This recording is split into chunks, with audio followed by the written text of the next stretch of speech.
Hi,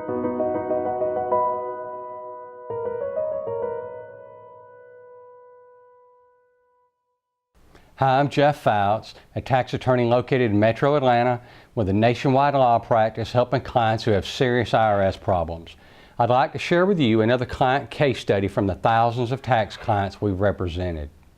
A single woman in her mid-40s from Acworth, Georgia, called us when her employer notified her that they'd received a wage levy notice from the IRS requesting they begin levying her wages immediately. That's like a garnishment.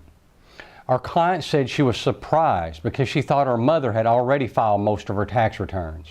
Our first step was to get our client to sign the IRS Forms 2848 and Form 8821 for us so that the IRS would be allowed to communicate with us and disclose private information to us.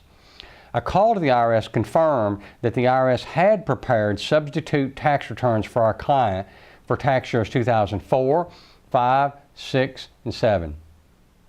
For those of you who aren't aware about it, what it is, the IRS sometimes prepares and files substitute tax returns when a person doesn't file their own tax returns on time. The total tax debt on these tax returns was over $50,000. The IRS had the legal right to levy and garnish, but they had not filed any tax liens yet. The IRS records showed that our client hadn't filed an original tax return since year 2000. In a federal collection case, the usual rule is that the usual rule the IRS follows is that the client must file the most recent 6 years of tax returns in order to be considered in compliant with their tax return filing requirements. In this case, we recommend that our client file original tax returns all the way back to year 2004 because the IRS had filed substitute tax returns on her, and the original tax returns would potentially lower that liability, and that's what we wanted to look at. Getting hit by the IRS, by the IRS filing a substitute tax return against you is not good. When the IRS prepares substitute tax returns for you, they use a single or married filing separate filing status, and they don't allow you any deductions for dependents or any other expenses.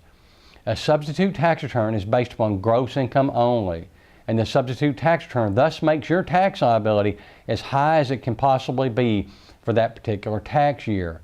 So we contacted the IRS and got them to send us our client's wage and income transcripts for tax years 2004 through 2012. And we sent these documents to our client for her to review.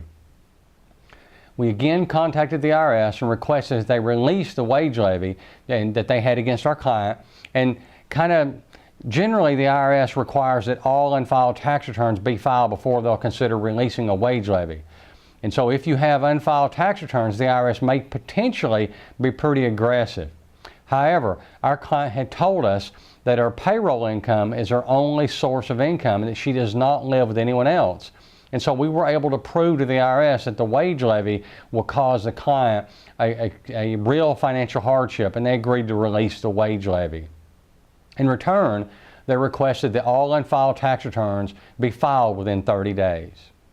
We prepared the unfiled returns, and they were filed within the 30-day time frame. Once these tax returns were processed, our client owed the IRS approximately $51,500.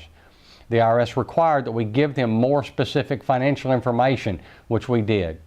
This financial information showed that our client could not afford to make any payments to the IRS at this time. And so she qualified for what's called the currently not collectible status, but she also qualified for an offer in compromise. So our client's offer amount would have been around $5,000. That's a great deal. That's like 10 cents on the dollar. But after much discussion with the client, she told us that she simply could not afford to pay the offer amount. She asked us to pursue the currently not collectible status instead. And we did, and the IRS granted her this status. So what's the moral of this story? It is always best to take action to deal with your tax problem before you get a wage levy.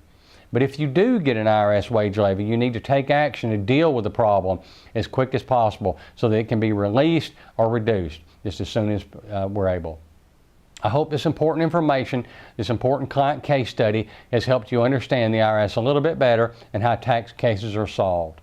Chances are you have questions or concerns about your own particular tax problem. I encourage you to pick up the phone and call me. I can answer your questions. Over the past 20 years, I've represented thousands of clients in all 50 states and in 29 foreign countries, and I welcome your call. You can reach me at the toll-free number on this video or by email at jfouts@taxhelpattorney.com. I'm Jeff Fouts, and thanks so much for watching. Have a great day.